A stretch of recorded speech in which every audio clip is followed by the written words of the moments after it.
शिवसमारम्भां शङ्कराचार्यमध्यमाम् अस्मदाचार्यपर्यन्तां वन्दे गुरुपरम्पराम् श्रुतिस्मृतिपुराणानाम् आलयं करुणालयं नमामि भगवत्पादं शङ्करं लोकशङ्करं शङ्करं शङ्कराचार्यं केशवं बादरायणं सूत्रभाष्यकृतं वन्दे भगवन्तौ पुनः पुनः। त्वं पदार्थ ಶೋಧನ. ತ್ವಂ ಪದಾರ್ಥ ಶೋಧನ ಅಂದರೆ ನಾನು ಯಾರು ಅಂತ ವಿಚಾರಣೆ. ಇಂಗ್ಲಿಷ್ ಅಲ್ಲಿ ಹೇಳೋದಾದ್ರೆ ಹೂ ಆಮ್ ಐ ಎನ್ಕ್ವೈರಿ. ಈಗ ನಮಗೆಲ್ಲ ಗೊತ್ತಿದೆ, ನಿಮಗೆಲ್ಲರಿಗೂ ಮೊದಲು ಎಲ್ರಿಗೂ ಗೊತ್ತಿರೋದೇನು? ಫಸ್ಟ್ ಎಲ್ರಿಗೂ ಏನ್ ಗೊತ್ತಿದೆ?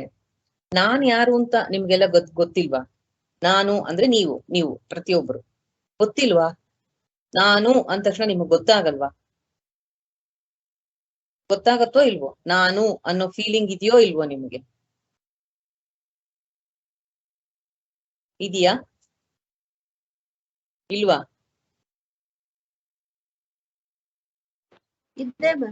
ಇದೆ. ಎಲ್ರಿಗೂ ಇದೆ ತಾನೆ? ನಾನು ಅಂದ್ರೆ ಯಾರು? ಎಲ್ರಿಗೂ ಏನಾದ್ರು ಡೌಟ್ ಇದೆಯಾ? ನಾನು ಅನ್ನೋದ್ ಗೊತ್ತಾಗತ್ತೆ ತಾನೆ ಎಲ್ರಿಗೂ? ಇದೆ ಮಾತಾಜಿ. ಇದೆ. ಇದೆ. ಹಾ, ಇದೆ. ನಿಮ್ಗೆಲ್ಲ ಫಸ್ಟ್ ಫೀಲ್ ಆಗದೆ ಏನ ನೋಡಿದಾಗ ನಾನು ಅನ್ನೋದೇ ನಿಮ್ಗೆಲ್ಲ ಫೀಲ್ ಆಗೋದು. ಹೌದಾ? ಅದನ್ನ ಯಾರು ಹೇಳ್ಕೊಡ್ಬೇಕಾಗಿಲ್ಲ ನಿಮ್ಗೆ. ಅದು ನಿಮ್ಗೆ ಇನ್ನೊಂದು ಪ್ರಶ್ನೆ ಕೇಳ್ತೀನಿ. ಆ ನಾನು ಅಂತ ನಿಮ್ಗೊಂದು ಫೀಲಿಂಗ್ ಇದೆಯಲ್ಲ ನಿಮ್ಮಲ್ಲಿ, ಫಸ್ಟ್ ಗೊತ್ತಾಗೋದು ಎಲ್ರಿಗೂ ಅದೇ. ಅದು ಆ ಫೀಲಿಂಗು ಕಾನ್ಸ್ಟೆಂಟ್ ಆಗಿರುತ್ತೋ ಅಥವಾ ಸ್ವಲ್ಪ ಹೊತ್ತಿದ್ದು ಸ್ವಲ್ಪ ಹೊತ್ತು ಬರುತ್ತೋ ಹೋಗುತ್ತೋ? ಯಾವಾಗ್ಲೂ ಇರುತ್ತೆ ಮಾತಾಜಿ. ಯಾವಾಗ್ಲೂ ಇರುತ್ತೆ. ಯಾವಾಗ್ಲೂ ಇರುತ್ತೆ ಅದು. ನಾನು ಅನ್ನೋದು ನಿಮಗೆ ಯಾವತ್ತೂ ನಿಮ್ಮಿಂದ ಬೇರೆ ಆಗಲ್ಲ. ನಾನು ಅನ್ನೋದು ಸದಾ ಇರುತ್ತೆ. ಮತ್ ನಿಮಗ್ ಫಸ್ಟ್ ಗೊತ್ತಾಗೋದು ಅದೇ. ಆದ್ರೆ ಈಗ ನಾವ್ಯಾಕೆ ತ್ವಂ ಪದಾರ್ಥದ ಶೋಧನೆ ಮಾಡ್ತಾ ಇದ್ದೀವಿ? ಬೇಸಿಕ್ ಆಗಿ ಎಲ್ರಿಗೂ ಅದು ಗೊತ್ತು ಅಂದ್ಮೇಲೆ ಯಾಕೆ ಅದರ ಬಗ್ಗೆ ನಾವು ಒಂದು ವಿಚಾರಣೆ ಮತ್ತು ಅನ್ವೇಷಣೆ ಮಾಡ್ತಾ ಇದ್ದೀವಿ?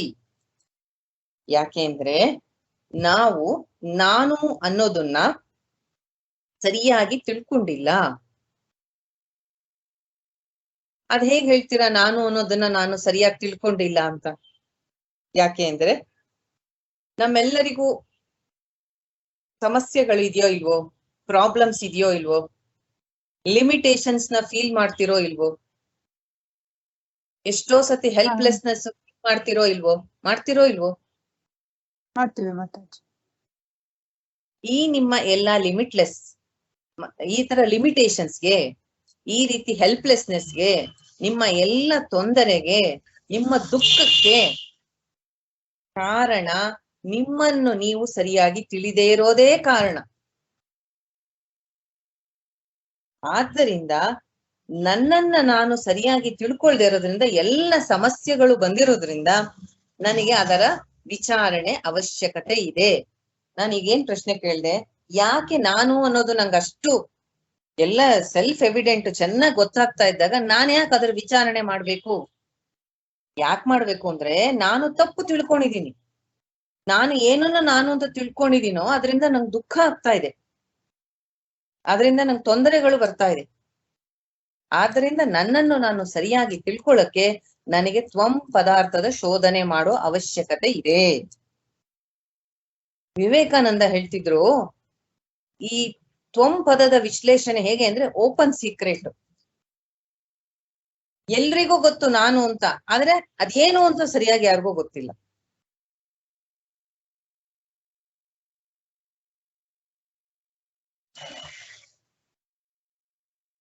ಜೀವನದಲ್ಲಿ ಎಷ್ಟೋ ಜನ ಹಣವಂತರಿರ್ತಾರೆ, ರೂಪವಂತರಿರ್ತಾರೆ, ವಿದ್ಯಾವಂತರು ಇರ್ತಾರೆ,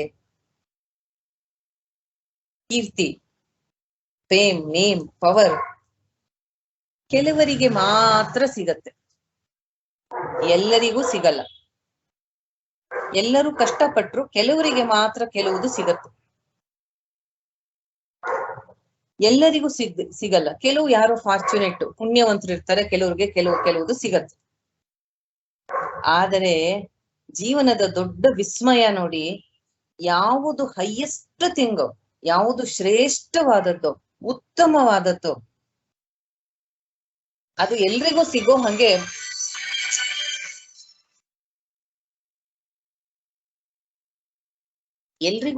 ಹಂಗೆ ಭಗವಂತ ಮಾಡಿದಾನೆ.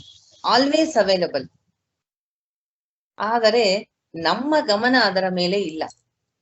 ಪ್ರತಿಯೊಬ್ಬರಿಗೂ ಅವರ ರೈಟ್ ತಿಳ್ಕೊಳ್ಳೋದು.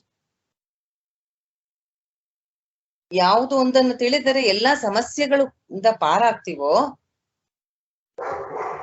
ಆ ಒಂದು ವಿಷಯವನ್ನ ಭಗವಂತ ಓಪನ್ ಆಗಿ ಯಾವಾಗ ಬೇಕಾದ್ರೂ ತಿಳ್ಕೋಬಹುದು. ಯಾರ ಮಧ್ಯನೂ ಅದಕ್ಕೆ ಯಾವ ಭೇದ ಭಾವನೂ ಇಲ್ಲ. ಆದರೆ ನಾವು ಅದಕ್ಕೆ ಗಮನವೇ ಕೊಡಲ್ಲ.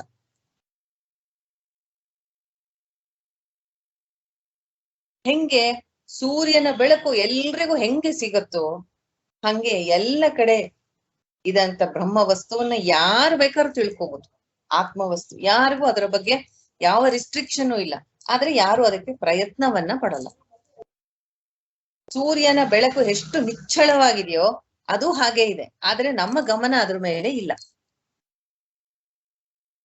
ಎಲ್ಲರಿಗೂ ತಿಳ್ಕೊಳ್ಳೋ ಫುಲ್ಲು ರೈಟ್ಸ್ ಕೊಟ್ಟಿದ್ದಾನೆ ಭಗವಂತ. ಆದರೆ ಕೆಲವು ವಿಷಯಗಳಿರುತ್ತೆ, ವಿದ್ಯೆ, ಹಣ, ರೂಪ ಕೆಲವರಿಗೆ ಮಾತ್ರ ಸಿಗುತ್ತೆ. ಆದ್ರೆ ಈ ವಿಷಯಕ್ಕೆ ಎಲ್ಲರಿಗೂ ಈಸಿಯಾಗಿ ಸಿಗೋ ಹಾಗೆ, ಆದರೆ ನಮ್ಮ ಗಮನ ಅದರ ಮೇಲೆ ಇಲ್ಲ.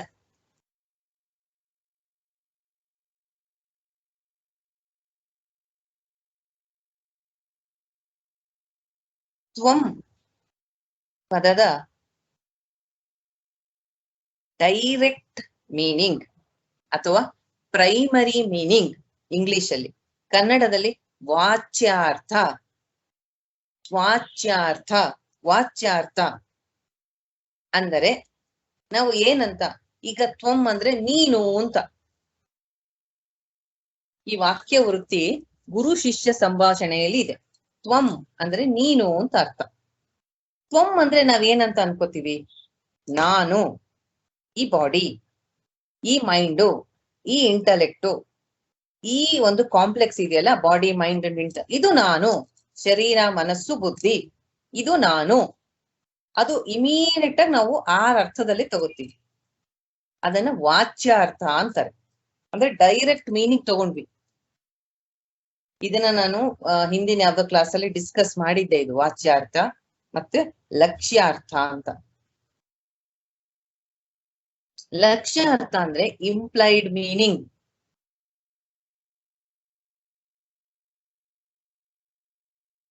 ಇಂಪ್ಲೈಡ್ ಮೀನಿಂಗ್ ಅಂದ್ರೆ ನೀನು ಈ ಮನ, ಬುದ್ಧಿ, ಶರೀರ ಇದು ಯಾವುದೂ ಅಲ್ಲ, ಸಚ್ಚಿದಾನಂದ ಸಾಕ್ಷಿ ಸ್ವರೂಪನಾದ ಆತ್ಮ. ನಿನ್ನ ಮನಸ್ಸನ್ನ ಸದಾಕಾಲ ಸಾಕ್ಷಿ ಚೈತನ್ಯ ಯಾವುದು ನೋಡ್ತಾ ಇದೆ ಅದು ನೀನು. ಈ ಲಕ್ಷ್ಯಾರ್ಥ, ವಾಚ್ಯಾರ್ಥ ಎಲ್ಲ ನಾನ್ ಯಾಕೆ ಓದ್ಬೇಕು, ನನಗೇನ್ ಪ್ರಯೋಜನ? ತ್ವಂ ಪದವನ್ನ ತಿಳ್ಕೊಳಕ್ಕೆ. ತ್ವಂ ಪದ ನಾನೇ ತಿಳ್ಕೋಬೇಕು, ಅದು ಮಹಾವಾಕ್ಯದಲ್ಲಿ ಇರೋದಕ್ಕೆ. ಮಹಾವಾಕ್ಯದಲ್ಲಿ ತ್ವಂ ಪದ ಇರೋದ್ರಿಂದ ನಾನು ತತ್ವಮಸಿ ವಾಕ್ಯದ ವಿಶ್ಲೇಷಣೆ ಮಾಡ್ತಾ ಇರೋದ್ರಿಂದ ನಾನು ತ್ವಂ ಪದವನ್ನ ತಿಳ್ಕೊಳಕ್ಕೆ ಪ್ರಯತ್ನ ಪಡ್ತಾ ಇದ್ದೀನಿ.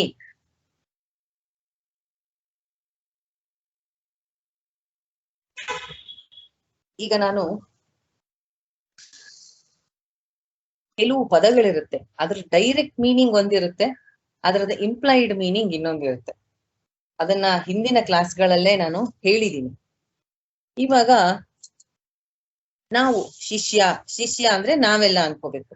ಇಲ್ಲಿ ಏನು ಬರ್ದಿದ್ದಾರೆ ಓದ್ತೀನಿ. ಇದು ವಾಕ್ಯ ವೃತ್ತಿ ಬರ್ದಿರೋದು ಆದಿ ಶಂಕರಾಚಾರ್ಯರು. ಇದಕ್ಕೆ ಅರ್ಥವನ್ನ ಬರ್ದಿರೋದು ಸ್ವಾಮಿ ಚಿನ್ಮಯಾನಂದ.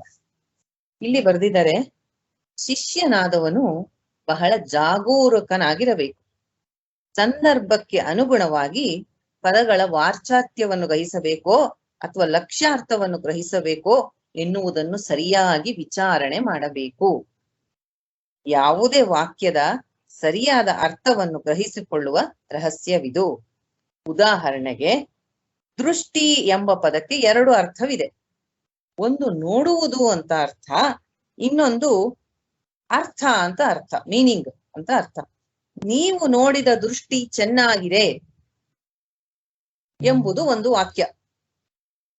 ಈ ವಾಕ್ಯದಲ್ಲಿ ದೃಷ್ಟಿ ಎಂಬ ಪದವನ್ನು ಯಾವ ಅರ್ಥದಲ್ಲಿ ಬಳಸಲಾಗಿದೆ?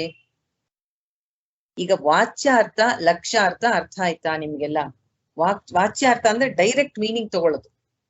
ಇಂಪ್ಲೈಡ್ ಮೀನಿಂಗ್ ಅಂದ್ರೆ ಅದ ಲಕ್ಷ್ಯ, ಇಂಡೈರೆಕ್ಟ್ ಅಂದ್ರೆ ಅರ್ಥವನ್ನ ಗ್ರಹಿಸಿ ಮೀನಿಂಗ್ ತಗೊಳ್ಳೋದು, ಇಂಪ್ಲೈಡ್ ಮೀನಿಂಗ್.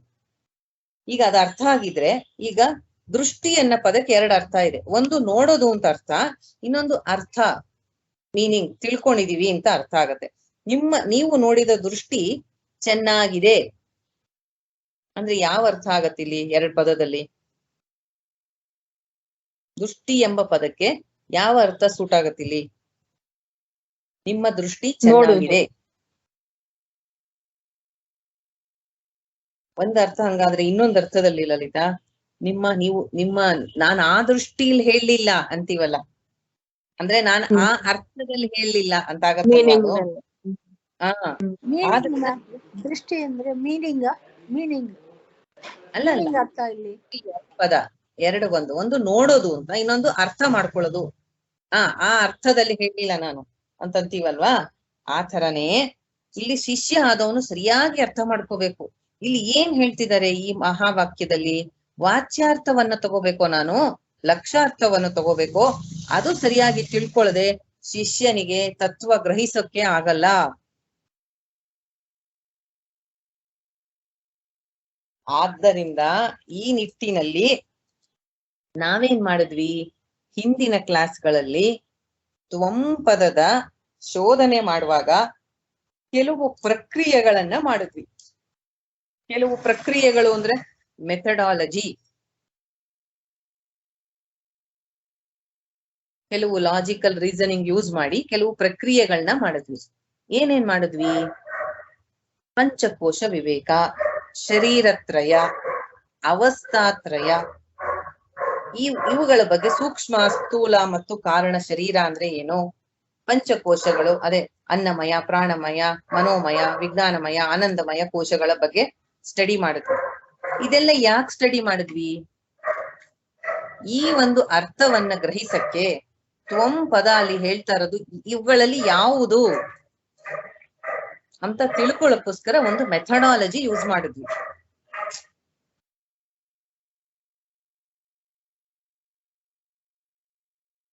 ಆದ್ರಿಂದ ಅದ್ವೈತ ವೇದಾಂತ ನಮಗೆ ನನಗೆ ಪರಿಚಯ ಮಾಡಿಕೊಡುತ್ತೆ.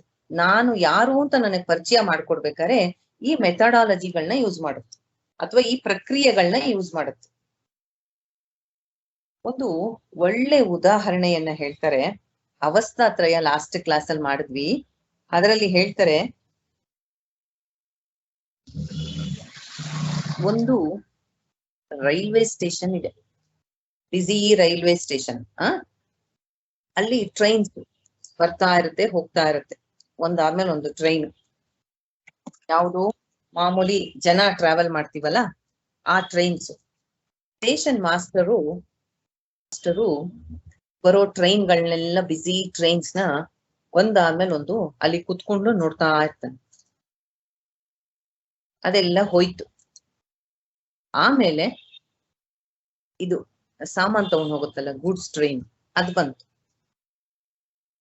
ಒಂದಾದ್ಮೇಲೆ ಒಂದು ಅದು ಬಂತು, ಅದು ಹೋಯ್ತು. ಅವನು ಅದನ್ನ ಕುತ್ಕೊಂಡು ಅಲ್ಲಿ ನೋಡ್ತಾ ಇರ್ತಾನೆ. ಕೊನೆಗೆ ಎಲ್ಲ ಖಾಲಿ ಆಯ್ತು, ಜನ ಎಲ್ಲ ಹೋದ್ರು, ಟ್ರೈನ್ ಎಲ್ಲ ಬರದ್ ನಿಲ್ತು, ಫುಲ್ಲು ಖಾಲಿ ಆಯ್ತು. ಅಂದ್ರು ಅವನು ಅಲ್ಲಿ ಸ್ಟೇಷನ್ ಮಾಸ್ಟರ್ ಅವ್ನ ಕೆಲಸ ಮಾಡ್ತಾ ಅಲ್ಲಿ ಕೂತಿರ್ತಾನೆ. ಇದನ್ನ ನಾನು ಲಾಸ್ಟ್ ಕ್ಲಾಸ್ ಅಲ್ಲಿ ಮಾಡಿದ ಅವಸ್ಥಾತ್ರಯ ಇದೆಯಲ್ಲ, ಅದಕ್ಕೆ ಕಂಪೇರ್ ಮಾಡಿ ಹೇಳಿ ನೋಡೋಣ ಇದನ್ನ, ಈ ಎಕ್ಸಾಂಪಲ್ ನ.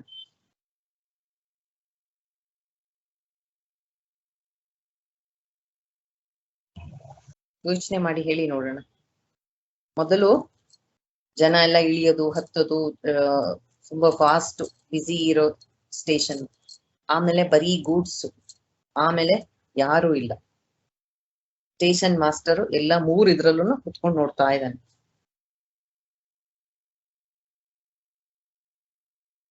ಸ್ಥೂಲ ಸೂಕ್ಷ್ಮ and ಕಾರಣ. ಸ್ಥೂಲ ಸೂಕ್ಷ್ಮ and ಕಾರಣ respectively. Where in ಸ್ಥೂಲ ಶರೀರ you have all the material things. Which stage it is? First one, where which busy station. Which busy station is which avastha? Vacant state. Waking state. Yeah. Waking state. And the next one is dream state. Dream state. The And then dream ideal state is karma. The person who is sitting and watching everything. Brahman and Nanu, real self. Atma. Very nice. And Vatsala ಇದ್ದೀರಲ್ಲ ಇವತ್ತು class ಅಲ್ಲಿ, ಅವತ್ತೊಂದ್ಸತಿ ಕೇಳಿದ್ರಿ conscious ಸಬ್ conscious mind ಅಂದ್ರೆ ಏನು ಅಂತ. Conscious mind ಅಂದ್ರೆ waking state, Jagruth ಅವಸ್ಥಾ.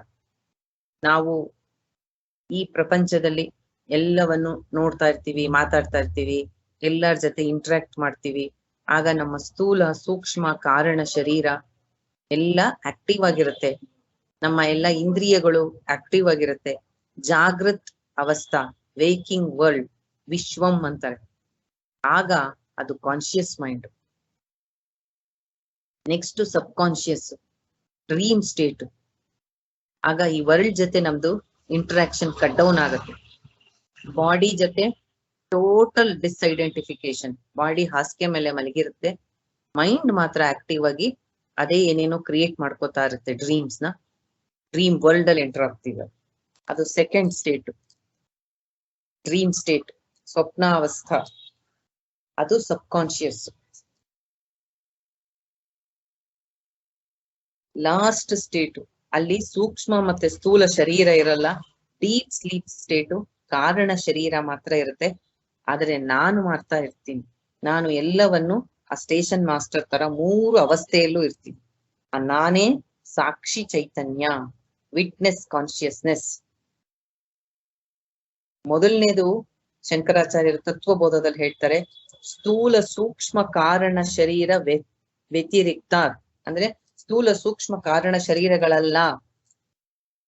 Next ಅವಸ್ಥಾತ್ರಯ ಸಾಕ್ಷಿ, ಅವಸ್ಥಾತ್ರಯಗಳಿಗೆ ಸಾಕ್ಷಿ ನಾನು. ಪಂಚಕೋಶ ಅತೀತ, ಪಂಚಕೋಶಗಳಿಂದ ಅತೀತನಾದವನು, ಸಚ್ಚಿದಾನಂದ ಸ್ವರೂಪ ಆತ್ಮ.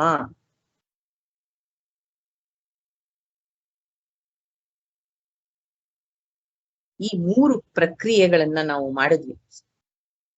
ಸ್ಥೂಲ ಶರೀರತ್ರಯ, ಪಂಚಕೋಶ ಮತ್ತು ಅವಸ್ಥಾತ್ರಯ. ಅದು ಮಾಡಿದಾಗ 3 ತರದ ಸ್ಟೇಟ್ಮೆಂಟ್ ನಾವು ಮಾಡ್ಕೊಂಡ್ವಿ. ಏನು? ಮೊದಲನೇದು ಪಂಚಕೋಶ, ಶರೀರತ್ರಯ ಮತ್ತು ಅವಸ್ಥಾತ್ರಯದಿಂದ ನನಗೆ ಗೊತ್ತಾಗಿತ್ತು, ಯಾವುದಕ್ಕೆ ಗುಣಲಕ್ಷಣಗಳು ಇರುತ್ತೋ, ಯಾವುದಕ್ಕೆ ಪ್ರಾಪರ್ಟೀಸ್ ಇರುತ್ತೋ ಅದು ಇದ್ರೆ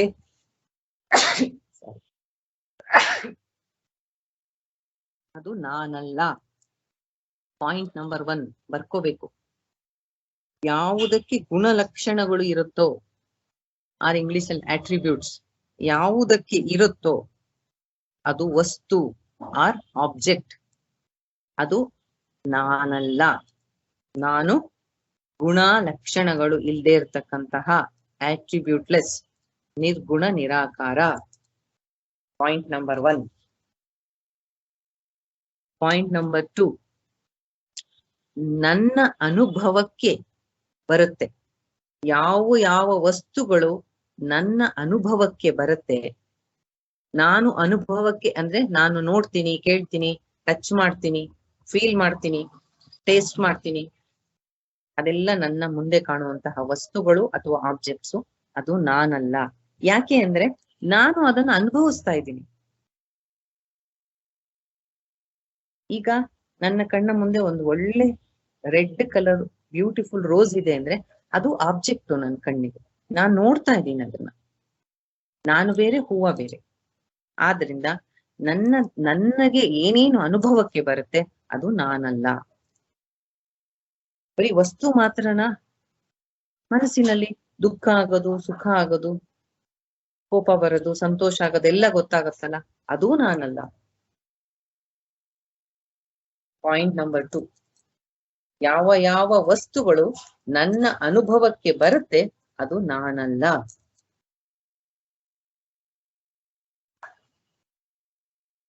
ಮತ್ತೆ ಇನ್ನೊಂದು ತುಂಬಾ ಇಂಪಾರ್ಟೆಂಟ್ ಪಾಯಿಂಟ್ ಮಾಡಿದ್ವಿ, ಯಾವುದು ನಂದು ಅದು ನಾನಲ್ಲ. ಯಾವುದು ನಂದು ನಾನಲ್ಲ. ಮನೆ ನಂದು, ಕಾರ್ ನಂದು, ಅದೆಲ್ಲ ನಾವು ಅನ್ಕೊಳ್ಳಲ್ಲ. ಬಾಡಿಯಿಂದ ಮಾತ್ರ ಶುರುವಾಗೋದು ನಮ್ಮ ಪ್ರಾಬ್ಲಮ್. ಇದು ನಾನು. ಈ ಕೈ ನಿಮ್ ಕಣ್ ಮುಂದೆ ಕಾಣ್ತಾ ಇದೆ, ಕಾಲ್ ಕಾಣ್ತಾ ಇದೆ ನಿಮ್ಗೆ, ನೀವು ನೋಡ್ತಿದ್ದೀರಾ, ಫೀಲ್ ಮಾಡ್ತಿದ್ದೀರಾ. ನನ್ನ ಕಾಲು, ನನ್ನ ಕೈ, ನನ್ನ ತಲೆ, ಯಾವುದು ನಂದು ಅದು ನಾನಲ್ಲ. ಮೊದಲನೇದೇನು? ಯಾವುದಕ್ಕೆ ಗುಣಲಕ್ಷಣಗಳು ಇದೆ ಅದು ನಾನಲ್ಲ. ಯಾವುದು ನನ್ನ ಅನುಭವಕ್ಕೆ ಬರುತ್ತೆ ಅದು ನಾನಲ್ಲ. ಯಾವುದು ನಂದು ಅದು ನಾನಲ್ಲ. ಸದಾ ಬದಲಾವಣೆ ಆಗ್ತಾ ಇರ್ತಕ್ಕಂತಹ ವಸ್ತುಗಳು, including body, mind and intellect, constant change ಆಗತ್ತೆ. ನನ್ನಲ್ಲಿ ಯಾವುದೇ ವಿಕಾರ ಇಲ್ಲ, ಯಾವುದೇ ಬದಲಾವಣೆ ಇಲ್ಲ. ಆದ್ರಿಂದ ಇದ್ಯಾವುದು ನಾನಲ್ಲ. ಈ ಪ್ರಕ್ರಿಯೆಗಳಿಂದ ಈ ಪಾಯಿಂಟ್ಸ್ ನಾವು ಮಾಡಿದ್ವಿ. ಹಳೆಯ ಎಲ್ಲಾ ಕ್ಲಾಸ್ದು ಒಂದು ಕಂಡೆನ್ಸ್ಡ್ ಒಂದು ಏನ್ ಮಾಡಿದ್ವಿ ಇಷ್ಟ ತನಕ, ಅದರ ಒಂದು ಡಿಸ್ಕಷನ್ ಆಯ್ತು. ಯಾವುದು ನಾನಲ್ಲ, ಯಾವುದು ನಾನಲ್ಲ, ನಾನಲ್ಲ ಆತ್ಮವಸ್ತುವಿನ ವಿಶ್ಲೇಷಣೆ ಯಾಕೆ ಮಾಡ್ಬೇಕು, ವಾಚ್ಯಾರ್ಥ ಲಕ್ಷ್ಯಾರ್ಥ ಅಂದ್ರೆ ಏನು, ನಾನು ಈ ಪ್ರಕ್ರಿಯೆಗಳಿಂದ ಕಂಡುಕೊಂಡಂತಹ ಸತ್ಯ ಏನು. 3-4 ಕ್ಲಾಸ್ ಮಾಡೋದ್ವಲ್ಲ, ಪಂಚಕೋಶ, ಶರೀರತ್ರಯ, ಅದರಿಂದ ನಾನ್ ಕಂಡುಕೊಂಡಿದ್ದೇನು. ನಿರಂತರ ಬದಲಾವಣೆ ಆಗ್ತಾ ಇರ್ತಕ್ಕಂತಹ ಈ ಅನ್ನಮಯ ಕೋಶ ನಾನಲ್ಲ, ಪ್ರಾಣಮಯ ಕೋಶ ನಾನಲ್ಲ. ಸೊ ಅದನ್ನ ನಾನು 3 ಪಾಯಿಂಟ್ ಆಗಿ ಹೇಳ್ದೆ. ಯಾವುದು ನನ್ನ ಅನುಭವಕ್ಕೆ ಬರುತ್ತೆ ನಾನಲ್ಲ, ಯಾವುದು ಬದಲಾವಣೆ ಆಗತ್ತೆ ನಾನಲ್ಲ, ಯಾವುದು ನಂದು ನಾನಲ್ಲ.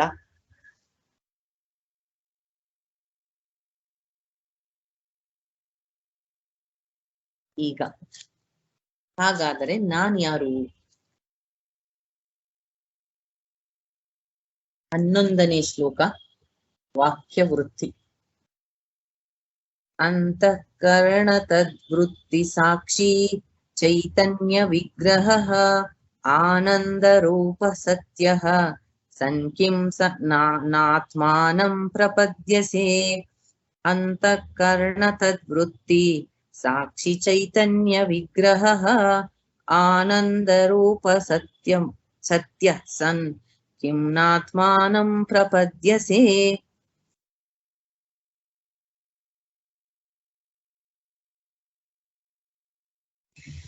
ಸಂಖ್ಯಂ,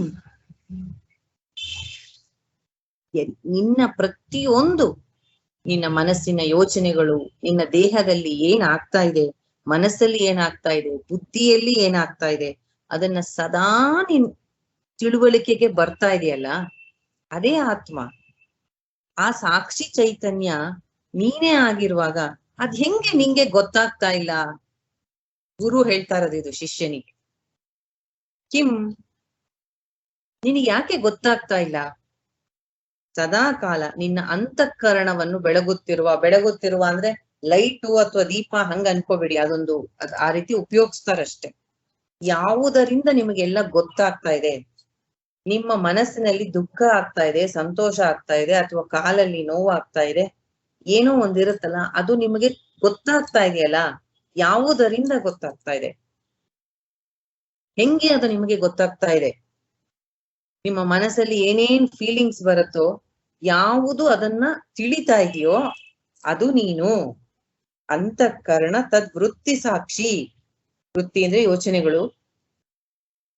ಸಾಕ್ಷಿ, ಯಾರಿಗೆ ಸಾಕ್ಷಿ ಅಂದ್ರೆ ಒಂದು ಅರ್ಥ ಮಾಡ್ಕೊಳ್ಳಿ, ಒಂದು ನಮ್ಮ ಮೈಂಡ್ ಅಲ್ಲಿ ಇರೋದು ಸಾಕ್ಷಿ ಪದದ ಅರ್ಥ ಏನು ಅಂದ್ರೆ, ನಾನು ಮನೆ ಮುಂದ್ಗಡೆ ನಿಂತ್ಕೊಂಡಿದ್ದೀನಿ, ರೋಡಲ್ಲಿ ಎಷ್ಟೋ ವೆಹಿಕಲ್ಸ್ ಹೋಗ್ತಾ ಇದೆ ಬರ್ತಾ ಇದೆ, ಹೋಗ್ತಾ ಇದೆ ಬರ್ತಾ ಇದೆ, ಅದನ್ನ ಸುಮ್ಮನೆ ನೋಡ್ತಾ ನಿಂತಿದ್ದೀನಿ. ಅದು ಒಂದ್ ರೀತಿ ಸಾಕ್ಷಿನೇ. ಆದ್ರೆ ಇಲ್ಲಿ ಹೇಳ್ತಾರೋ ಸಾಕ್ಷಿ ಅದಲ್ಲ.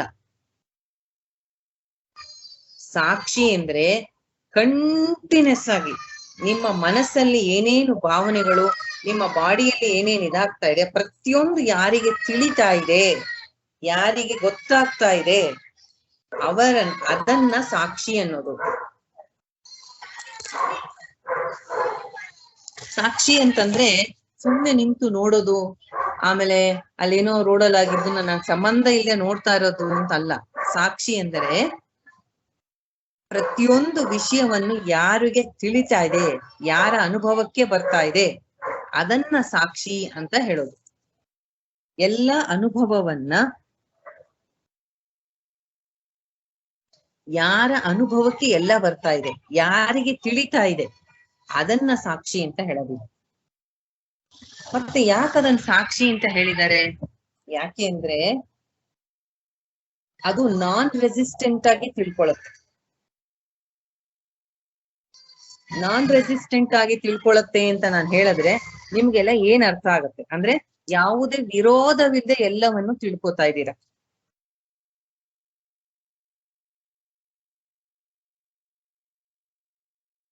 ಯಾರಿಗೆ ತಿಳಿತಾ ಇದೆ, ಏನು ವಿರೋಧ ಇಲ್ಲದೆ, ರೆಸಿಸ್ಟ್ ಮಾಡಲ್ಲ, ನಂಗೆ ತಿಳ್ಕೊಳಲ್ಲ ನಾನು ಅಂತ. ಇದೆಲ್ಲ ತುಂಬಾ ಸೂಕ್ಷ್ಮ ವಿಚಾರಗಳು, ಯೋಚನೆ ಮಾಡಿ. ಏನ್ ಹಂಗಂದ್ರೆ ಹೇಳಿ ನೋಡೋಣ, ನಾನು ಹೇಳಿದ ಪದದ ಅರ್ಥ.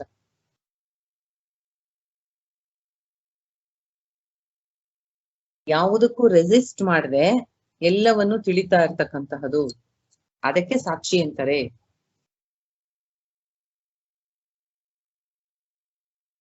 Doesn't interfere with the experiences of the material body. But what is the nature of the mind? Mind is filled with raga and dvesha. I like this, I don't like it.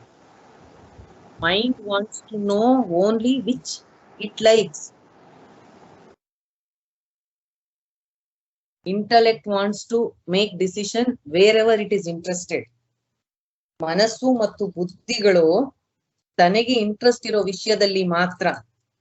ಈಗ ನಿಮ್ಮ ಮನಸ್ಸಿನಲ್ಲಿ ಯಾರಿಗೋ ನಿಮ್ಮ ವಿಷಯ ಒಂದು ಗೊತ್ತಾಗಬಾರ್ದು ಅಂತನೋ, ಅಥವಾ ನಿಮ್ಗೇನೋ ಒಂದು ವಿಷಯ ಮಾತಾಡಕ್ಕೆ ಇಷ್ಟ ಇಲ್ಲ ಅಂದ್ರೆ, ಬೇರೆ ಯಾರಾದ್ರೂ ಬಂದು ಆ ವಿಷಯ ಮಾತಾಡ್ತಾ ಇದ್ರೆ ನೀವು ಅದನ್ನ ಅವಾಯ್ಡ್ ಮಾಡ್ತೀರಾ. ಅದನ್ನ ಕೇಳಕ್ಕೆ ನಿಮ್ಗೆ ಇಷ್ಟ ಇಲ್ಲ. ಅಥವಾ ಯಾರೋ ಬೈತಾ ಇದ್ರೆ ಸಂತೋಷವಾಗಿ ಕೇಳ್ತಾ ನಿಂತಿರ್ತೀರಾ? ಇಲ್ಲ. ಆದರೆ ಅದೆಲ್ಲ ಮನಸ್ಸಿನ ಆಕ್ಟಿವಿಟಿಗಳು, ನಾನ್ ರೆಸಿಸ್ಟೆನ್ಸೇ ತೋರ್ಸಲ್ಲ. ಎಲ್ಲವನ್ನು ಎಲ್ಲ ಸಮಯದಲ್ಲೂ ತಿಳಿತಾ ಇರೋದು, ಅದು ನೀವು ಅವೇರ್ನೆಸ್, ಕಾನ್ಶಿಯಸ್ನೆಸ್. ಸಾಕ್ಷಿ ಅನ್ನೋ ಪದದ ಅರ್ಥ ಅದು. ನಾಟ್ ರೆಸಿಸ್ಟ್, ಈ ರೆಸಿಸ್ಟ್ ಮಾಡದೇ ಇರೋದು, ವಿರೋಧ ತೋರಿಸ್ತಾ ಇರೋದು. ಅದು ಒಳ್ಳೇದೋ ಕೆಟ್ಟದೋ ಇಷ್ಟನೋ, ಯಾಕೆಂದ್ರೆ ಆತ್ಮಕ್ಕೆ ಒಳ್ಳೇದು ಕೆಟ್ಟದು ರಾಗ ದ್ವೇಷ ಏನೂ ಇಲ್ಲ. ತಿಳಿಯೋದು ಅದರ ಸ್ವಭಾವ, ಎಲ್ಲವನ್ನು ತಿಳಿಯುತ್ತೆ. ಅದಕ್ಕೆ ಸಾಕ್ಷಿ ಅಂತಿರೋದು. ಸಾಕ್ಷಿ ಅಂದ್ರೆ ಎಲ್ಲೋ ದೂರ ನಿಂತ್ಕೊಂಡು ನೋಡ್ತಾ ಇರೋದು ಅಂತ ಅರ್ಥ ಅಲ್ಲ. ಈ ಪದಗಳ ಅರ್ಥವನ್ನ ನಾನು ಅರ್ಥ ಮಾಡ್ಕೊಳಕ್ಕೆ ತುಂಬಾನೇ ಹಿಂದೆಲ್ಲ ಕಷ್ಟ. ಈ ಪ್ರಶ್ನೆ ಎಲ್ಲ ನಾನು ನನಗಿಂತ ತಿಳಿದವರಿಗೆ ಕೇಳಿ, ಸಾಕ್ಷಿ ಅನ್ನೋ ಪದದ ಅರ್ಥ ಏನು, ವಿಟ್ನೆಸ್ಸಿಂಗ್ ಕಾನ್ಶಿಯಸ್ನೆಸ್ ಅಂದ್ರೆ ಏನು, ಸುಮ್ಮನೆ ನಿಂತು ನೋಡ್ತಾ ಇರೋದು ಅಂತ ಅರ್ಥನಾ? ಅಲ್ಲ. ಅದಕ್ಕೆ ಜ್ಞಾನಕ್ಕೆ ತುಂಬಾ ಬೆಲೆ. ಯಾಕೆಂದ್ರೆ ಈಗ ನಾನ್ ತಿಳಿದಿದ್ದೆ ನಾನು ನಿಮಗೆ ಹೇಳಿದಾಗ ಈಸಿ ಆಗತ್ತೆ ನಿಮ್ಗೆ. ಅದನ್ನ ನಾನ್ ತಿಳ್ಕೊಳಕ್ಕೆ ತುಂಬಾ ಕಷ್ಟ ಆಗಿರುತ್ತೆ. ರಮಣ ಮಹರ್ಷಿಗಳ ಬುಕ್ಕಲ್ಲಿ ಬರೆಯುತ್ತಿದ್ದು ಸಾಕ್ಷಿ ಪದಕ್ಕೆ ಅರ್ಥ ಏನು ಅಂತ. ರಮಣರ್ ಹಂಗೆ ಹೇಳ್ತಾರೆ, ಎಲ್ಲೋ ನಿಂತ್ಕೊಂಡು ಥರ್ಡ್ ಪರ್ಸನ್ ತರ ನಿಂತ್ಕೊಂಡು ನೋಡೋದಲ್ಲ, ನೀವ್ ಹಂಗ್ ತಿಳ್ಕೊತೀರಾ, ಅದು ಹಾಗಲ್ಲ. ನಿಮ್ಮ ಅನುಭವ ಏನ್ ಆಗ್ತಾ ಇದೆ ಅದರ ಒಳ ಹೊರಗೂ ಇದ್ದು ಅದನ್ನ ಯಾವುದೇ ವಿರೋಧವಿಲ್ಲದೆ ಅದನ್ನ ಗ್ರಹಿಸ್ತಕ್ಕಂಥದ್ದು. ಇದು ತುಂಬಾ ಸೂಕ್ಷ್ಮ ವಿಷಯ. ಮತ್ತೆ ಗುರುಗಳ ಮೂಲಕನೂ ಇದನ್ನ ಕೇಳಿ ತಿಳ್ಕೊಂಡಿರೋದು ನಾನು. ಸಾಕ್ಷಿ ಅನ್ನೋ ಪದದ ಅರ್ಥ, ನಿಜವಾದ ಅರ್ಥ ಏನು ಅಂತ. ಇಲ್ಲಿ ಹೇಳಿದ್ದಾರೆ ಅಂತಃಕರಣ ವೃತ್ತಿ ಸಾಕ್ಷಿ. ನಿಮ್ಮ ಅಂತಃಕರಣದಲ್ಲಿ ಏನೇನು ವೃತ್ತಿಗಳು ಹೇಳ್ತಾ ಇದೆ ಅಂದ್ರೆ ನಿಮ್ಮ ಮನಸ್ಸಿನಲ್ಲಿ ಯಾವ ಯಾವ ಯೋಚನೆಗಳು ಬರ್ತಾ ಇದೆ. ಲಲಿತಾ ಕಾಮತ್ ಕೇಳಿದ್ರಲ್ಲ, ಯಾರಿಗೆ ಗೊತ್ತಾಗುತ್ತೆ ಹೆಂಗೆ ಹುಟ್ಟತ್ತೆ ವೃತ್ತಿಗಳು ಅಂತ. ಹೀಗೆ ಗೊತ್ತಾಗೋದು ಯಾರ ಅರಿವಿಗೆ ಬರ್ತಾ ಇದೆ.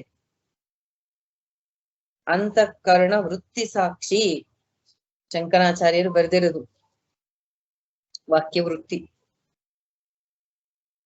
ಆಯ್ತು, ನೀವ್ ಹೇಳಿದ್ರಲ್ಲ ಬಾಡಿ ಎಲ್ಲ ಅದು made up of ಪಂಚಮಹಾಭೂತ,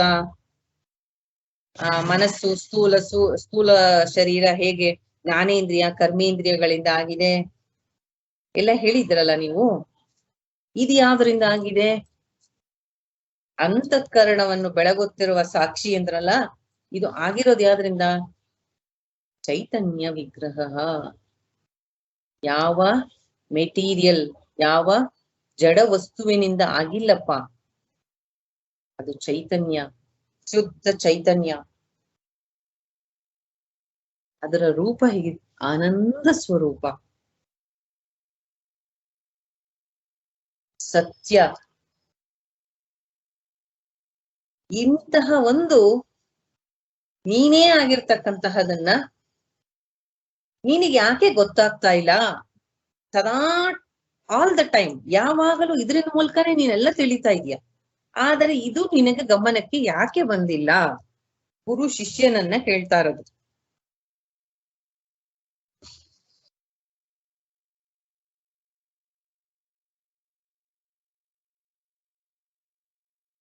next 12th verse. ಆದ್ರಿಂದ ಇಷ್ಟು ಅಜ್ಞಾನ ಇದೆಯಾ ನನಗೆ, ಈ ನನ್ನ ಅಜ್ಞಾನವನ್ನು ನಾಶ ಮಾಡೋದಕ್ಕೆ ಒಂದು ಉಪಾಯ ಇರ್ಲೇಬೇಕು. ಅದನ್ನ ಗುರು ಈ ಶ್ಲೋಕದಲ್ಲಿ ಹೇಳ್ತಾರೆ. ಸತ್ಯಾನಂದ ಸ್ವರೂಪಂ ದಿ ಸಾಕ್ಷಿಣಂ ಬೋಧ ವಿಗ್ರಹಂ ಚಿಂತಯಾತ್ಮತಯಾ ನಿತ್ಯಂ ತ್ಯಕ್ತ್ವಾ ದೇಹಾದಿ ಗಾಂ ದಿಯಂ. ಸತ್ಯಾನಂದ ಸ್ವರೂಪಂ ಧಿ ಸಾಕ್ಷಿಣಂ ಬೋಧ ವಿಗ್ರಹಂ ಚಿಂತಯಾತ್ಮತಯಾ ನಿತ್ಯಂ ತ್ಯಕ್ತ್ವಾ ದೇಹಾದಿ ಗಾಂ ದಿಯಂ.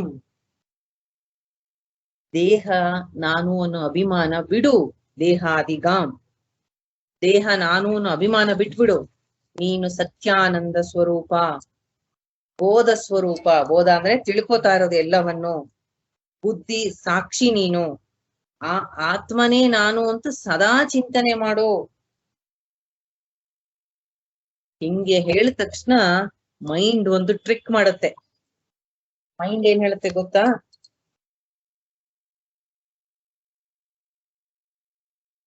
ಓ, ಇದೆಲ್ಲ ಹೇಳ್ತಾ ಇದ್ದೀರಾ, ನಾನು ಸತ್ಯಾನಂದ ಸ್ವರೂಪ, ನಾನು ಸಾಕ್ಷಿ, ನಾನು ಇನ್ನೇನು ಪಾಯಿಂಟ್ಸ್ ಇದ್ದಾರೆ, ಆನಂದ ರೂಪ, ನಾನು ಬೋಧ ವಿಗ್ರಹ, ನಾನು ಆನಂದ ಸ್ವರೂಪ, ಸತ್ಯ ನಾನು, ಅಂತಃಕರಣವನ್ನೆಲ್ಲ ತಿಳ್ಕೊತಾ ಇರೋನು ನಾನು ಅಂತ ಈ ರೀತಿ ಹೇಳ್ತಾ ಇದ್ದೀರಾ. ಈಗ ಮೈಂಡ್ ಒಂದು ಟ್ರಿಕ್ ಮಾಡುತ್ತೆ. ನನ್ಗೆ ಬಾಡಿಲೆಲ್ಲ ಇದೆಯಲ್ಲ, 2 ಕಿಡ್ನಿ, 1 ಹಾರ್ಟು, 2 ಕಣ್ಣು,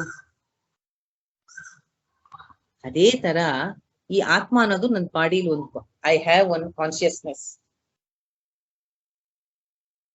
ಅಲ್ಲ. ನೋ, ಎಷ್ಟು ಜನ ತಿಳ್ಕೊಂಡಿದ್ದೀರಾ ನಾನು ಈ ದೇಹ, ನನ್ನೊಳಗೊಂದು ಚೈತನ್ಯ ಆತ್ಮ ಇದೆ ಅಂತ ಎಷ್ಟು ಜನ ತಿಳ್ಕೊಂಡಿದ್ದೀರಾ?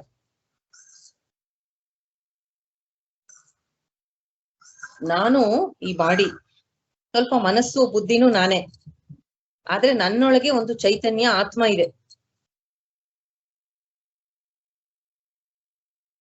ಅದಿರೋದಕ್ಕೆ ನಾನು ಇದೆಲ್ಲ ಕೆಲಸಗಳನ್ನ ಮಾಡ್ತಾ ಇದ್ದೀನಿ. ನಾನು ಈ ದೇಹ, ನನಗೊಂದು ಆತ್ಮ ಇದೆ ಅಂತ ಎಷ್ಟು ಜನ ಮಾತಾಡ್ತಾರೆ?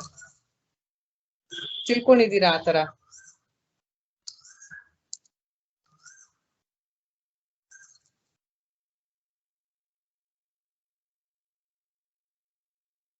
ಮೊದ್ಲೆಲ್ಲ ಹಂಗೆ ತಿಳ್ಕೊಂಡಿದ್ವಿ ಮಾತಾಜಿ, ಇವಾಗ ಗೊತ್ತಾಗ್ತಾ ಇದೆ ನಾವು ದೇಹ ಅಲ್ಲ ಆತ್ಮ ಅಂತ. ಅದೇ ನೀವೇನ್ ಆತ್ಮ ಅಂತ ಗೊತ್ತಾಗ್ತಾ ಇದೆ. ಏನ್ ತಿಳ್ಕೊಂಡಿದ್ದೀರಾ? ನನಗೊಂದು ದೇಹ ಇದೆ, ಆ ದೇಹದೊಳಗೆ ನಾನು ಅದು ಆತ್ಮದ ವಿಷಯ. ನಾನೊಂದು ದೇಹ, ನನ್ನೊಳಗೊಂದು ಆತ್ಮ ಇದೆ ಅಂತ ಹಂಗ್ ತಿಳ್ಕೊಂಡಿದ್ದೀರಾ? ಇಲ್ಲ ಇಲ್ಲ ಇಲ್ಲ. ಆತ್ಮ ಹೇಳಿ. ಮನಸ್ಸು ಬುದ್ಧಿ ಅದ್ರಲ್ಲಿ ಆತ್ಮ ಅನ್ನೋದು ಅದೇ ಅವತ್ತು ಇದು ಹೇಳಿದ್ರಲ್ಲ ಮಾತಾಜಿ, ಸೂರ್ಯಂದು ರಿಫ್ಲೆಕ್ಟ್ ಬಕೆಟ್ ಅಲ್ಲಿ ಬಿದ್ದು ಇದಾಗುತ್ತೆ ಅಂತ. ಆತರ ದಯವಿಟ್ಟು ಯಾರು ತಪ್ಪು ತಿಳ್ಕೊಬೇಡಿ. ದೇಹ ನಾನು, ನನ್ನ ಒಳಗಡೆ ಒಂದು ಆತ್ಮ ಇದೆ, ತಪ್ಪೋದು.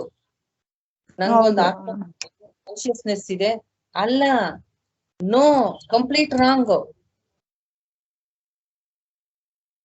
ರಾಂಗ್ ಅದು. ಮತ್ತೆ ಏನ್ ಸರಿ? ನಾನು ಕಾನ್ಶಿಯಸ್ನೆಸ್, ನಾನು ಆತ್ಮ, ನನಗೊಂದು ದೇಹ ಇದೆ. ಉಲ್ಟಾ,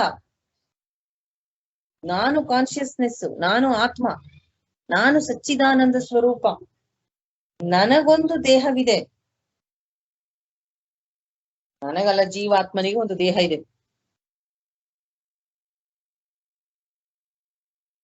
ಆದ್ರಿಂದ ದಯವಿಟ್ಟು ನಿಮ್ಮ ರೆಫರೆನ್ಸ್ ಪಾಯಿಂಟ್ ಇದೆಯಲ್ಲ ನಾನು ಅನ್ನೋದು, ನಾನು ಅಂದ ತಕ್ಷಣ ಹಿಂಗೆ ಹಿಂಗೆ ಎದೆ ಮುಟ್ಕೊಂಡು ತೋರ್ಸ್ಕೊತೀರಾ ನಾನು ನಾನು ಅಂತ. ಆ ರೆಫರೆನ್ಸ್ ಪಾಯಿಂಟ್ ನ ಪ್ಲೀಸ್ ಶಿಫ್ಟ್ ಮಾಡಿ. ಯಾವ್ದ್ರಿಂದ ಶಿಫ್ಟ್ ಮಾಡ್ಬೇಕು? ಮನಸ್ಸು ಬುದ್ಧಿ ದೇಹ, BMI, ಬಾಡಿ ಮೈಂಡ್ ಇಂಟೆಲೆಕ್ಟ್ ಇಂದ ಆತ್ಮನಿಗೆ ಶಿಫ್ಟ್ ಮಾಡಿ. ಆ ಕಾನ್ಶಿಯಸ್ನೆಸ್ಸೇ ನಾನು, ಆತ್ಮ ನಾನು. ಮಾತಾಜಿ, ನಮ್ಗೊಂದು ಆತ್ಮ ಇರುತ್ತಲ್ಲ, ಆ ಆತ್ಮ ಇದೆ, ಅದ್ ಯಾವ್ದೋ ಆತ್ಮ ಅಲ್ಲ, ಅದು ನಾನು. ಈ ದೇಹ ನಾನಲ್ಲ. ಸ್ವಲ್ಪ ದಿನ ನಾನು ಇದ್ರಲ್ಲಿ ಇರೋದಷ್ಟೇ. ಇದನ್ನು ಉಲ್ಟಾ ಮಾಡ್ಕೊಳ್ಳಿ. ಮೈಂಡ್ ಯಾವಾಗ್ಲೂ ಪ್ಲೇ ಮಾಡುತ್ತೆ ಟ್ರಿಕ್. ಇದೆಲ್ಲ ಏನೇನೋ ಓದ್ಯಾ, ಏನೇನೋ ತಿಳ್ಕೊಂಡ್ಯಾ ನೀನು, ನಾನು ಆತ್ಮ ಸ್ವರೂಪ, ನಾನು ಅದು ಅಂತ. ಆಯ್ತು, ಆತ್ಮನು ನನ್ನಲ್ಲಿ, ನನ್ನಲ್ಲಿ ಒಂದು ಐ ಹ್ಯಾವ್, ಅದೇ ಒಂದ್ ಹೆಂಗ್ ಹಾರ್ಟ್ ಇದೆ, ಕಿಡ್ನಿ ಇದೆ, ಆತರ ಅದು ಒಂದಿದೆ. No, wrong. ಚೆನ್ನಾಗಿ ಅರ್ಥ ಮಾಡ್ಕೊಳ್ಬೇಕು ಅಂದ್ರೆ ಹೇಳ್ತೀನಿ. ಒಂದು ಕೊಡ ಬಾವಿಯ ಒಳಗೆ ಬಿಟ್ಟಿದ್ದೀರಾ.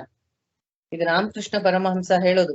ಅರ್ಥ ಮಾಡ್ಕೊಳ್ಳಿ. ಬಾವಿಯ ನೀರು ಕಾನ್ಶಿಯಸ್ನೆಸ್ ಎಲ್ಲ ಕಡೆ ಇದೆ. ಅದು ಕೊಡ ಬಾವಿಯ ಒಳಗಡೆ ಹೋಗಿ ನೀರ್ ತುಂಬ್ಕೊಂಡು ಒಳಗ್ ಹೋಗಿದೆ. ಕೊಡದ ಒಳಗ್ ನೀರಿದೆ, ಹೊರಗ್ ನೀರಿದೆ, ಕೊಡದ ಮೇಲೆ ಕೆಳಗೆ ಫುಲ್ಲು ನೀರಿದೆ. ನೀರು ಕಾನ್ಶಿಯಸ್ನೆಸ್. ಅದೇ ನೀವು ಆತ್ಮ. ಅದು ಆ ಕೊಡ ಇದೆಯಲ್ಲ, ಅದು ಬಾಡಿ. ಬಾಡಿಯ ಒಳ ಹೊರಗೆ ಮೇಲೆ ಕೆಳಗೆ ಎಲ್ಲ ಕಡೆಗೂ ಆತ್ಮ ಸ್ವರೂಪ ತುಂಬಿದೆ. ಅದು ಸರಿಯಾದ ಅರ್ಥ. ನಾನು ದೇಹ, ನನಗೊಂದು ಆತ್ಮ ಇದೆ, ಇದು ತಪ್ಪು.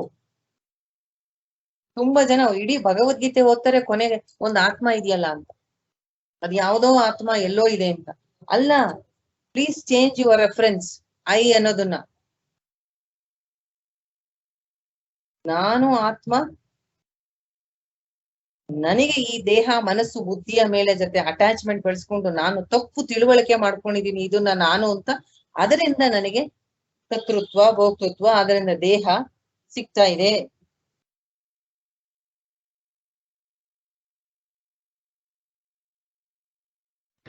ಹರೇ ಕೃಷ್ಣ ಮಾತಾಜಿ. ಹೇಳಿ. ಆದ್ರೆ ಆತ್ಮ, ಅದು ಅದರ ಎಕ್ಸಿಸ್ಟೆನ್ಸ್ ನಮ್ಗೆ ಗೊತ್ತಾಗ್ಬೇಕಾದ್ರೆ ಒಂದು ದೇಹ ಬೇಕಾಗುತ್ತೆ ಅಲ್ವಾ ಮಾತಾಜಿ? ಇಲ್ಲ, ದೇಹ ಬೇಡ. ದೇಹ ಇಲ್ದೇನೆ ನೀವಾಗೆ ಇರ್ತೀರಾ. ನಿಮಗೆ ಈ ಮೈಂಡ್ಗೆ, ಬುದ್ಧಿಗೆ, ಈ ಪ್ರಪಂಚಕ್ಕೆ ಇದು ಇಂಟ್ರಾಕ್ಟ್ ಮಾಡಕ್ಕೆ ಒಂದು ಬಾಡಿ ಬೇಕಷ್ಟೇ. ನಿಮಗೆ ನೀವೇ ಒಂದು ಬೋಧ ವಿಗ್ರಹ. ಅದೇ ಹೇಳ್ತಾ ಇರೋದು, you yourself is awareness, you yourself is consciousness. ನಿಮಗೆ ಯಾರ ಸಪೋರ್ಟ್ ಬೇಡ, ಯಾವ ವರ್ಲ್ಡು ಬೇಡ.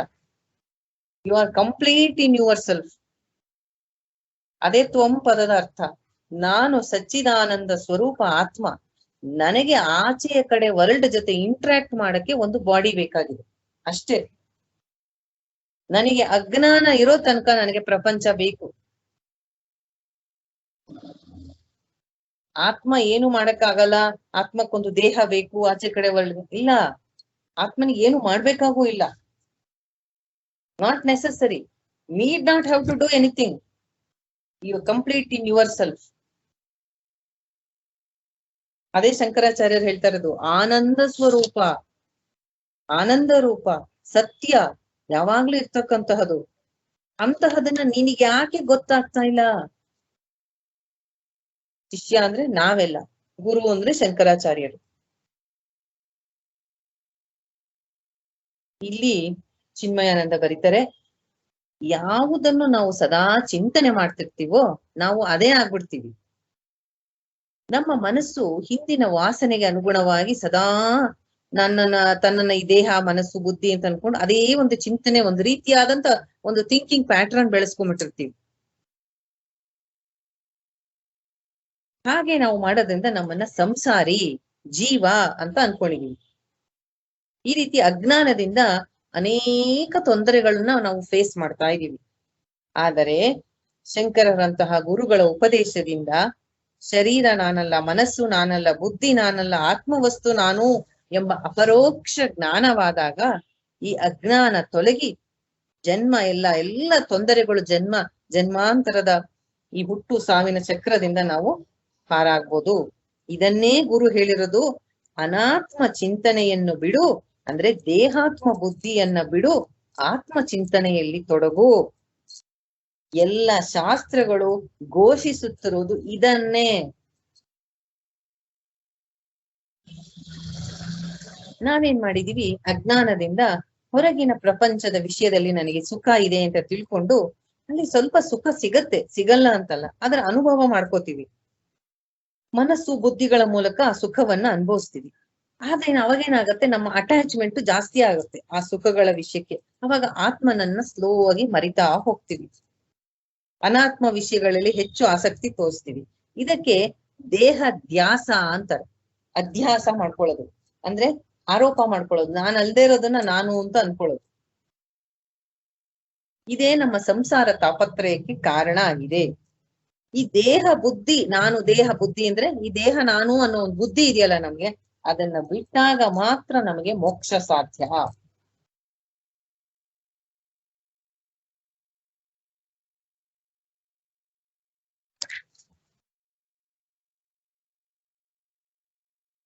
ಬುದ್ಧಿವಂತನಾದವನ್ ಏನ್ ಅನ್ಕೋತಾನೆ ಗೊತ್ತಾ, ಓಹ್ ನಾನೇನ್ ದೇಹ ಅಲ್ಲ ಮನಸ್ಸು, ಅದೇ ನನ್ ಬುದ್ಧಿ ನಾನು ಅಂತ ಅನ್ಕೋತಾನೆ. ಬುದ್ಧಿನೇ ತಾನು ಅಂತ ತಿಳ್ಕೊತಾನೆ.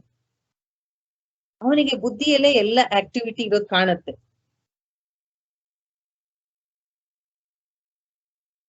ಆದ್ರಿಂದ ಇಂತಹವರನ್ನ ಪಾರು ಮಾಡಲು ಆಚಾರ್ಯ ಶಂಕರರು ಆತ್ಮನನ್ನ ಬುದ್ಧಿಗೆ ಸಾಕ್ಷಿ ಅಂತ ನಿರ್ದೇಶನ ಮಾಡಿದ್ದಾರೆ.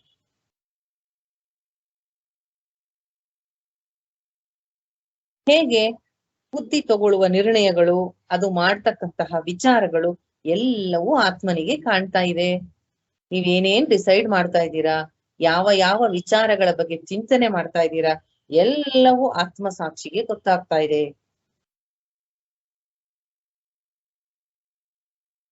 ನಮ್ದು ಏನ್ ಸಮಸ್ಯೆ ಅಂದ್ರೆ, ನಾವು ಹೊರಗಿನ ವಿಷಯಗಳನ್ನ ದೇಹ ಮನಸ್ಸು ಬುದ್ಧಿಯ ಮೂಲಕ ಎಲ್ಲವನ್ನ ತಿಳಿತೀವಿ. ಆ ರೀತಿ ಇದನ್ನ ತಿಳಿಯಕ್ಕೆ ಶೋಧನೆ ಮಾಡಕ್ಕೆ ಹೋಗ್ತೀವಿ, ಅದು ಸಾಧ್ಯ ಇಲ್ಲ. ಯಾಕೆಂದ್ರೆ ಇದು ಯಾವತ್ತೂ ಆಬ್ಜೆಕ್ಟ್ ಅಲ್ಲ, ಯಾವತ್ತೂ ನಿಮ್ಮ ಕಣ್ಣಿಗೆ ಕಾಣುವಂತ ವಸ್ತುವಲ್ಲ, ಅನುಭವಕ್ಕೆ ಬರೋ ವಸ್ತುವಲ್ಲ. ನಾನು ಅದು. ಹೆಂಗೆ ಮನಸ್ಸು ಸದಾ ವಿಷಯಗಳನ್ನ ಚಿಂತನೆ ಮಾಡ್ತಾ ಇರುತ್ತೆ. ಮನಸ್ಸು ಅಂದ್ರೆ ಏನ್ ಹೇಳಿದೀನಿ, ಬಂಡಲ್ ಆಫ್ ಥಾಟ್ಸ್. ಅದಕ್ಕೆ ವೃತ್ತಿ ಅಂತ ಅಂತಾರೆ ಸಂಸ್ಕೃತದಲ್ಲಿ. ಇದೇ ಮನಸ್ಸಿನ ಮೂಲಕವೇ ನಾವು ಆತ್ಮ ಚಿಂತನೆಯನ್ನ ಮಾಡ್ಬೇಕು. ಹೇಗ್ ಸಾಧ್ಯ? ಅನಾತ್ಮ ವಸ್ತುಗಳಿಂದ ಮನಸ್ಸನ್ನ ತೆಗೆದು ಆತ್ಮ ವಿಚಾರದಲ್ಲಿ ಇಡ್ಬೇಕು.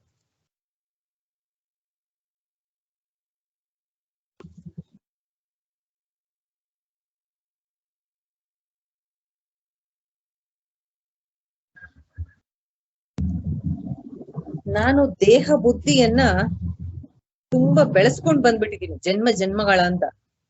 ಅದನ್ನ ಬಿಡ್ಬೇಕು. ನಾನು ಬಿಡಕ್ಕೋಸ್ಕರ ಆತ್ಮ ಚಿಂತನೆ ಅಗತ್ಯ ನನಗೆ. ಈಗ ನನಗೊಂದು ಸಂಶಯ ಬರ್ತಾ ಇದೆ. ಇಷ್ಟು ಹೇಳ್ತಾ ಇದ್ದೀರಾ, ನಾನು ಅದಲ್ಲ ನೇತಿ ದೇಹ ಬುದ್ಧಿ ಬಿಡ್ಬೇಕು, ನಾನು ನನ್ನ ಆತ್ಮ ವಿಚಾರ ಮಾಡ್ಬೇಕು ಅಂತ. ಆದ್ರೆ ಈ ಆತ್ಮನನ್ನ ತಿಳಿಯೋದು ಹೇಗೆ? ಇಷ್ಟು ಹೇಳಿದ್ರೆ ಸಾಕಾಗಲ್ಲ ನಮಗೆ. ಏನೇನ್ ಹೇಳಿದ್ರು ಶಂಕರಾಚಾರ್ಯರು? ಅಂತಃಕರಣವನ್ನ ಬೆಳಗ್ತಾ ಇರೋದು ಅಂದ್ರೆ ಲೈಟು ದೀಪ ಅಂತ ಅರ್ಥ ಅಲ್ಲ. ನಿಮ್ಮ ಮನಸ್ಸಲ್ಲಿ ಏನೇನಾಗ್ತಾ ಇದೆ ಎಲ್ಲವನ್ನು ಯಾರಿಗೆ ತಿಳಿತಾ ಇದೆ?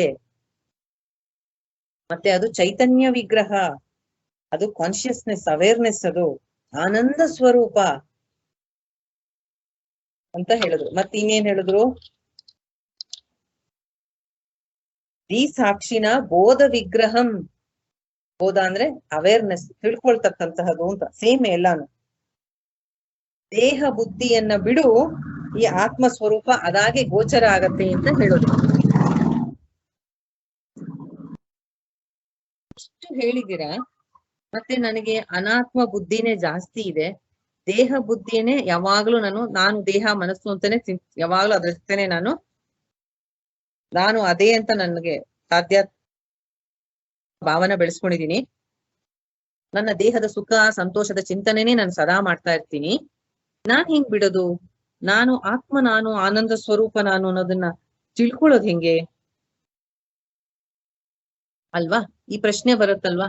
ಆಯ್ತು, ಇಷ್ಟ ಹೇಳಿದ್ರಿ, ಇದೆಲ್ಲ ಯಾವುದು ಅಲ್ಲ ನಾನು ಅಂದ್ರಿ, ಈಗ ನಾನು ಈ ಆತ್ಮ ವಸ್ತು ಸಚ್ಚಿದಾನಂದ ಅಂದ್ರಿ, ಸತ್ಯ ಅಂದ್ರಿ, ಆನಂದ ಸ್ವರೂಪ ಅಂದ್ರಿ, ಅದನ್ನ ತಿಳಿಯೋದ್ ಹೇಗೆ? ಅದೆಲ್ಲಾ ಕಡೆ ಇದು ಅಂದ್ರೂ ನನ್ನ ಅನುಭವಕ್ಕೆ ಬರ್ತಿಲ್ವಲ್ಲ, ಬರೋದಿಲ್ಲ. ಯಾವುದು ಅನುಭವಕ್ಕೆ ಬರುತ್ತೋ ಅದು ನಾನಲ್ಲ. ಜ್ಞಾಪಕ ಮಾಡ್ಕೊಳ್ಳಿ ಆ ಸ್ಟೇಟ್ಮೆಂಟ್. ಯಾವಾಗ್ಲೂ ಹೊರಮುಖವಾದಂತಹ ಮನಸ್ಸಿಗೆ ಎಂದಿಗೂ ಆತ್ಮನನ್ನು ತಿಳಿಯೋಕೆ ಸಾಧ್ಯವಿಲ್ಲ. ನಿಮ್ಮ ಮನಸ್ಸು ಎಷ್ಟು ಹೊರ ಪ್ರಪಂಚದಲ್ಲಿ ಇರುತ್ತೆ ಅಂಥವರಿಗೆ ಖಂಡಿತ ಸಾಧ್ಯ ಇಲ್ಲ. ಒಳಗ್ ಹೋಗ್ಬೇಕು.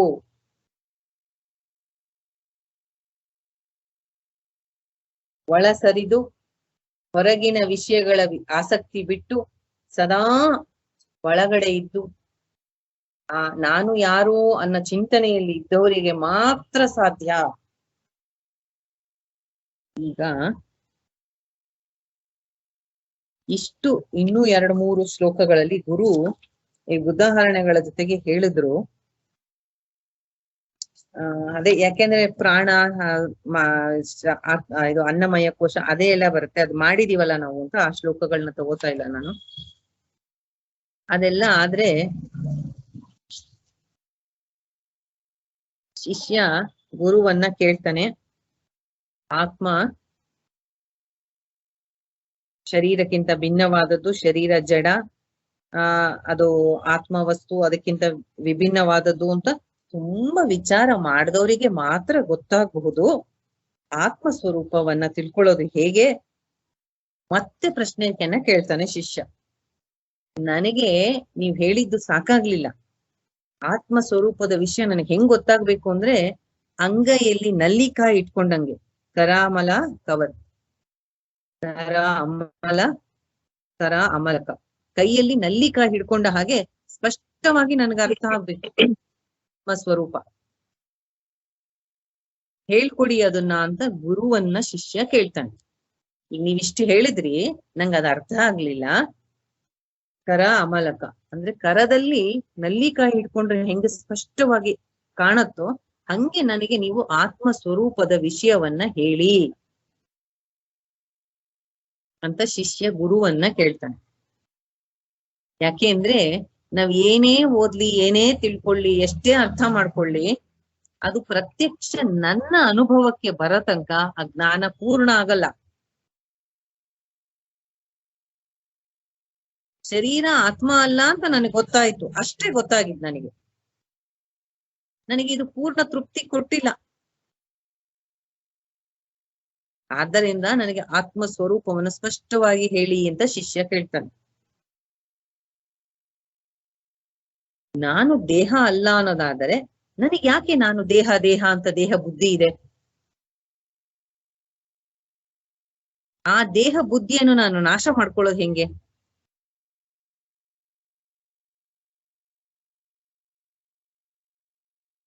ಆತ್ಮ ವಿಷಯ ತಿಳ್ಕೊಳಕ್ಕೆ ದೇಹದ ಬಗ್ಗೆ ನನ್ನ ಅಭಿಮಾನ ಬಿಟ್ರೆ ಸಾಕು ಅಂತ ಹೇಳ್ತೀರಾ? ಅದು ಸಾಧಿಸೋ ರೀತಿ ಹೇಗೆ? ನನಗೆ ದಯಮಾಡಿ ಇದೆಲ್ಲ ಹೇಳ್ರಿ. ನಾನು ತಿಳಿಯುವಂತಹ ಜ್ಞಾನ ನನಗೆ ಕೈಯಲ್ಲಿ ನಲಿಕಾ ಹಿಡ್ಕೊಂಡಂಗೆ ಸ್ಪಷ್ಟವಾಗಿ ಆತ್ಮಜ್ಞಾನ ಕೊಡಬೇಕು. ನಾನು ಕೇಳಿದ ಪ್ರಶ್ನೆಗೆ ನಿಮಗೆ ಡೈರೆಕ್ಟ್ ಆಗಿ ಉತ್ತರ ಕೊಡಕ್ಕಾಗದೆ ಹೋದರೆ ಬೇರೆ ಯಾವುದಾದರೂ ಉಪಾಯ ಮಾರ್ಗವಿದ್ದರೆ ಅದನ್ನು ದಯಮಾಡಿ ನನಗೆ ಹೇಳಿ ಅಂತ ಶಿಷ್ಯ ಕೇಳ್ತಾ ಇದ್ದಾನೆ. ಏನೇನ್ ಕೇಳ್ತಿದ್ದಾನೆ? ಆತ್ಮ ಸ್ವರೂಪದ ವಿಷಯ ನೀವ್ ಹೇಳ್ದಂಗೆ ನಾನು ದೇಹ ಮನ ಬುದ್ಧಿಗಳಲ್ಲ ಅಂತ ಗೊತ್ತಾಯ್ತು. ಆದರೆ ದೇಹದ ಬಗ್ಗೆ ನನಗೆ ಅಭಿಮಾನ ಯಾಕೆ? ಅದನ್ನು ನಾಶ ಮಾಡ್ಕೊಳ್ಳೋದು ಹೇಗೆ? ನಾನು ಆತ್ಮ ಸ್ವರೂಪ ಅನ್ನೋದು ನನ್ನ ಅನುಭವಕ್ಕೆ ಯಾವಾಗ ಬರುತ್ತೆ? ಆ ಆತ್ಮಜ್ಞಾನವನ್ನು ಪಡ್ಕೊಳ್ಳುವ ಸ್ಪಷ್ಟವಾದ ಉತ್ತರವನ್ನ ಹೇಳಿ ಅಂತ ಶಿಷ್ಯ ಗುರುವನ್ನ ಕೇಳ್ತಾ ಇದ್ದಾನೆ.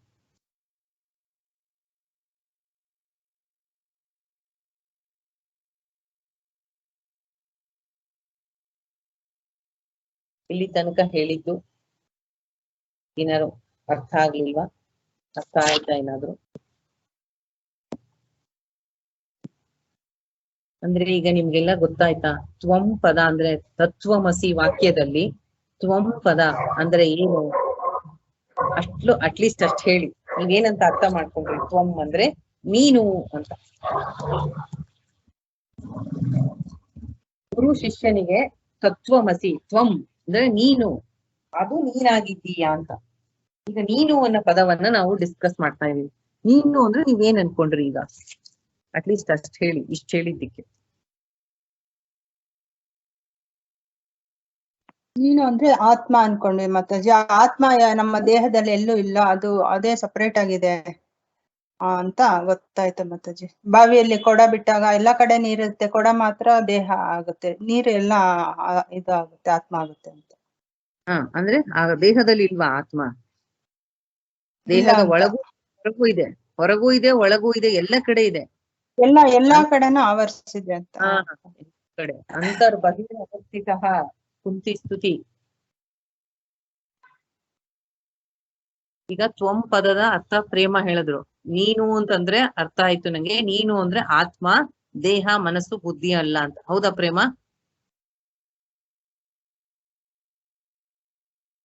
ಹೌದಾ? ತ್ವಂ ಅಂದ್ರೆ ಇಲ್ಲರೆ ತ್ವಂ ಅಂತಂದ್ರೆ ನಾನು ಈ ದೇಹ ಅನ್ಕೊಂಡ್ರೆ ತಪ್ಪಾಗತ್ತೆ. ಆ ಮಹಾವಾಕ್ಯ ಅದನ್ನ ಹೇಳಕ್ ಎಕ್ಸ್ಪ್ಲೇಷನ್ ಮಾಡಿರೋದು ಅವಾಗಿಂದ. ತ್ವಂ ಪದದ ಅರ್ಥ ಆಯ್ತು. ತತ್ ಪದಕ್ಕೆ ಈ ನೆಕ್ಸ್ಟ್ ಕ್ಲಾಸ್ ಅಲ್ಲಿ ಹೋಗೋಣ. ತತ್ ಅಂದ್ರೆ ಭಗವಂತ, ಅವನ ವಿಷಯಕ್ಕೆ ಆಮೇಲೆ. ಮೊದಲು ನಾನ್ ಯಾರು ಅಂತ ನೋಡ್ಕೋಬೇಕು. ನನಗೂ ಅವನಿಗೂ ಸಂಬಂಧ ಆಮೇಲೆ. ಮೊದಲು ನಾನು. ತ್ವಂ ಪದವನ್ನ ಇಲ್ಲಿ ಹೇಳ್ತಾ ಇರೋದು ತತ್ವಮಸಿ ವಾಕ್ಯದಲ್ಲಿ. ತ್ವಂ ಅಂದ್ರೆ ಹೇಳಿ ಎಲ್ಲರೂ. ಪ್ರೇಮ ಹೇಳಿದ್ರು, ಬೇರೆಯವ್ರು ಹೇಳಿ. ತ್ವಂ ಅಂದ್ರೆ ಇದರ ಡೈರೆಕ್ಟ್ ಮೀನಿಂಗ್ ವಾಚ್ಯಾರ್ಥ ನೀನು. ಲಕ್ಷ್ಯಾರ್ಥ? ಲಕ್ಷ್ಯಾರ್ಥ ಬಂದು ಸಚ್ಚಿದಾನಂದ ಆತ್ಮಸ್ವರೂಪಿ, ಇಂಪ್ಲೈಡ್ ಮೀನಿಂಗ್.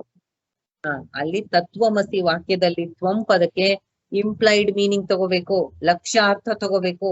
ಲಕ್ಷ್ಯಾರ್ಥ ಏನು?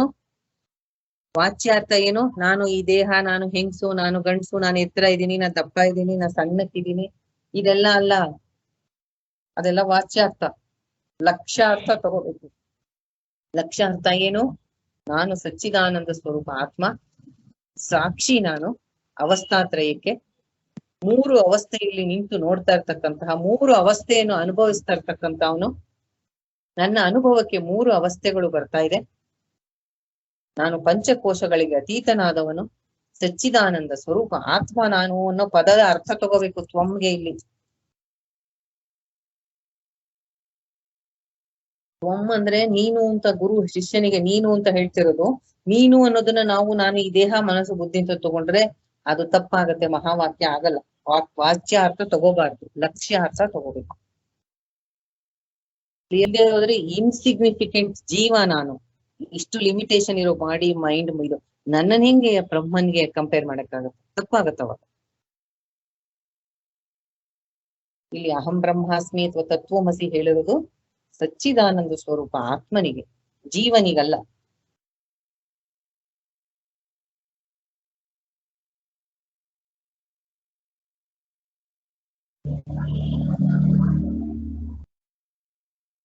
Okay then, Hare Krishna. Thank you.